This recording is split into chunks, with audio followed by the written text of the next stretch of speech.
এইখানে তো একটা মাত্র দলিল। হ্যাঁ, ক্ষেত খামার জমি জমা ওইগুলির দলিল কোথায়? কিছুই নেই। মানে বুঝলাম না।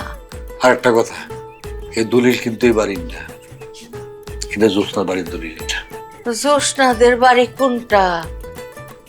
ওই যে আমার বাড়ির সামনে যে টিনের ঘরটা, ওইটা জ্যোৎস্নার বাড়ি। এই বাড়ি কার? এই বাড়ি আমার। এই বাড়ি আপনার? তাহলে জ্যোৎস্নারা যে এই বাড়িতে আমরা আসলাম, এই বাড়ি ঘর দেখলাম। ওর বাড়ির অবস্থা ভালো না, এর জন্য মেহমানদের আমার এখানে করতাম, কারণ আমি ওর চাচা, আমার একটা দায়িত্ব আছে। জ্যোৎস্না গো, ওই টিনের ঘর ছাড়া আর কি কি আছে? কিছুই নেই, যা ছিল ওর মায়ের চিকিৎসার জন্য সব বেঁচে দিছে। আর কি কিছুই নাই? কিছুই নেই। কিছুই নাই?